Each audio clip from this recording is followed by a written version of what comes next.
prezado Alexandre Grigorievich, prezados amigos, colegas, senhoras e senhores. Bem, é claro, antes de responder as perguntas que me foram dirigidas, gostaria também, assim como os colegas, de cumprimentar todos os participantes da sessão plenária do Fórum Econômico da Eurásia. Destaco que vieram a Minsk várias centenas de representantes de grandes, médias e pequenas empresas russas, ou seja, aqueles que lidam diretamente com o desenvolvimento de laços comerciais com os países da Eurásia e que, por experiência própria, compreendem quais vantagens a integração oferece e o que ainda precisa ser feito para melhorar as condições das trocas comerciais e de investimentos mútuos. Sei que hoje, pelo menos foi o que os colegas relataram, foi realizado um seminário no âmbito do fórum e foram discutidas várias questões, inclusive aquelas sobre as quais acabei de falar. Quero enfatizar que todas as ideias, recomendações e propostas úteis de nossos colegas russos serão levadas em consideração e incorporadas em nosso trabalho futuro para fortalecer a União Econômica da Eurásia. Agora, quanto ao papel da União Econômica da Eurásia na formação de uma nova arquitetura multipolar das relações internacionais, lembro que terei que repetir algumas coisas. Alexander Grigorievich mencionou alguns números, mas considero isso importante, e algumas coisas talvez sejam ditas pela segunda vez, então peço desculpas. Acho que importa. Gostaria de lembrar que, em 1º de janeiro, a União Eurasiática completou 10 anos. Durante esse tempo, ela certamente se fortaleceu e se estabeleceu como uma associação de integração bem-sucedida. O potencial econômico geral dos 5 países foi significativamente fortalecido e a União Econômica Eurasiática se estabeleceu legitimamente como um dos principais centros de desenvolvimento global. Vou repetir. O PIB total dos membros da União Eurasiática aumentou de 1 trilhão e 600 bilhões para 2 trilhões e 600 bilhões de dólares. O comércio com países terceiros cresceu 38% e agora soma 800 bilhões de dólares. Esse é um volume de comércio totalmente comparável das principais potências econômicas do mundo. É um volume de comércio significativo, 800 bilhões, e o volume total do comércio mútuo dentro da União dobrou, chegando a 97 bilhões de dólares. Além disso, 93% das transações entre nossos países são realizadas em moedas nacionais. A produção industrial nos países da Eurásia também cresceu 30%, sendo que a indústria de transformação aumentou 46% e a agricultura 26%. Os investimentos em capital fixo aumentaram mais de 40%. Isso é um indicador muito bom, colegas. Isso significa que foi investido 40% do capital principal. Isso quer dizer que, pelo menos no médio prazo, o crescimento está assegurado, garantido, o dinheiro já foi investido. Ao mesmo tempo, o nível de desemprego, como o Alexandre Grigorievich mencionou, caiu na União Econômica Eurasiana para 2,8% e na Rússia para 2,3%. Esse é um dos melhores indicadores do mundo atualmente. Naturalmente, o grupo dos 5 não pretende parar por aqui. O trabalho para fortalecer os mecanismos de integração e aumentar a autoridade e a influência da União Econômica Eurasiática no cenário internacional continua. Nossa União está sempre aberta à cooperação com todos os parceiros estrangeiros interessados. Estão se desenvolvendo ativamente relações mutuamente benéficas com países da Eurásia, África e América Latina, e os contatos com estruturas multilaterais estão sendo fortalecidos. Você mencionou isso agora mesmo. Trata-se do BRICS, da CEI, da OCS, da ASEAN, da União Africana e de outros.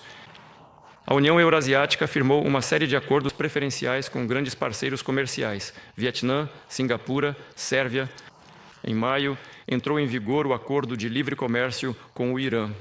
Mas, se Deus quiser, agora a situação no Oriente Médio está se acalmando.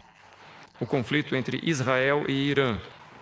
Também, graças a Deus, tudo isso, vamos considerar, já faz parte do passado. Isso significa que será possível desenvolver relações com todos os países da região, inclusive com o Irã. Como eu disse, firmamos com eles o respectivo acordo. E amanhã, na reunião do Conselho Supremo da Eurásia, está previsto a assinatura de acordos de cooperação econômica com os Emirados Árabes Unidos e a Mongólia. Estão em fase de discussão as questões de liberalização do comércio com Indonésia, Egito e Índia. Dessa forma, nossa união de integração contribui de fato para a criação em nosso continente euroasiático comum de um grande espaço de parceria, cooperação e crescimento econômico. Um espaço onde o direito de cada Estado a seu próprio modelo de desenvolvimento é respeitado e os interesses de todos os participantes são levados em consideração. Estamos convencidos de que é justamente nessa base justa e igualitária que a cooperação deve ser construída no novo mundo multipolar. Por isso, acredito que estamos no caminho certo aqui e avançando em um bom ritmo. As relações com nossos parceiros. Quanto à segunda questão sobre a cooperação da Eurasec com instituições financeiras globais e regionais, gostaria de destacar o seguinte. Os 5 Estados estão tomando medidas conjuntas para integrar a infraestrutura financeira. Foi aprovada a concepção para a formação de um mercado financeiro comum da União. Foram criados o Banco de Desenvolvimento da Eurásia e o Fundo de Estabilização e Desenvolvimento da Eurásia. Essas estruturas concedem crédito e oferecem acompanhamento especializado a projetos com alto efeito de integração, além de contribuir para a garantia da estabilidade financeira em todo o vasto espaço da Eurásia. No início deste ano, o Fundo de Estabilização da Eurásia havia acumulado cerca de 9 bilhões de dólares. Se necessário, esses recursos podem ser utilizados para apoiar o orçamento dos países do Grupo dos 5. Por sua vez, o Banco de Desenvolvimento da Eurásia acumulou uma carteira de investimentos no valor de 16 bilhões e meio de dólares. Por meio dele, foram financiados, em particular, a construção e modernização de instalações de energia elétrica no Cazaquistão e no Quirguistão, bem como a criação de empreendimentos agrícolas na Armênia. Na Rússia, o Banco de Desenvolvimento da Eurásia destinou recursos para a construção do anel viário de alta velocidade ocidental em São Petersburgo, para a construção da estrada circular, ajudou no desenvolvimento do aeroporto de Pulkovo, também em São Petersburgo, além de apoiar outras iniciativas de infraestrutura. Naturalmente, a União Econômica Eurasiática e seus Estados-membros mantêm contatos amplos com organizações financeiras regionais-chave, como o novo Banco de Desenvolvimento dos BRICS, o Banco Asiático de Desenvolvimento, o Banco Asiático de Investimento em Infraestrutura, entre outros.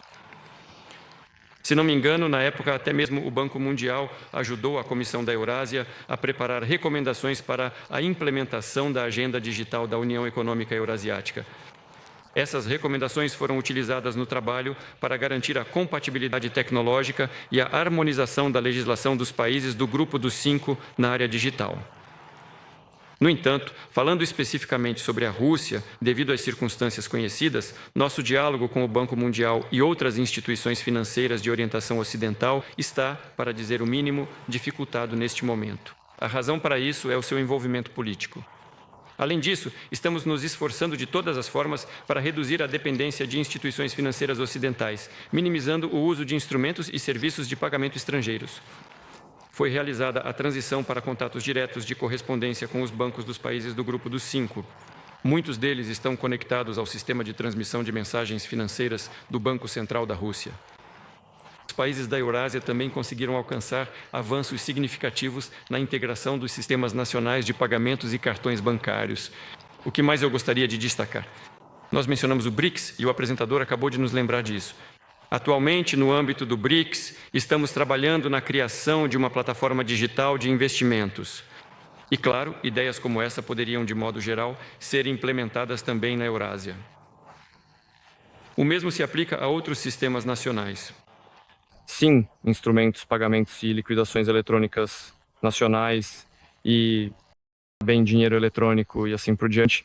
E, sem dúvida, as instituições financeiras regionais que estão surgindo justamente nesse contexto irão, sem dúvida, se multiplicar e assumir esse caráter territorial regional, e uma parte significativa e considerável das nossas reservas internacionais russas está congelada em bancos ocidentais.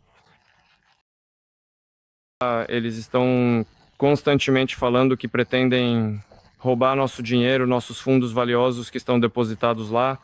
Acabei de pensar em algo, afinal minha formação básica é em direito, eu disse roubo de nossas reservas de ouro e moeda estrangeira. Roubo é apropriação secreta de propriedade, mas isso está sendo feito abertamente, isso é um assalto. E por causa disso, é claro, estamos determinados a continuar. Faremos isso em cooperação com os participantes, a Eurosec e outros países amigos. Obrigado pela atenção.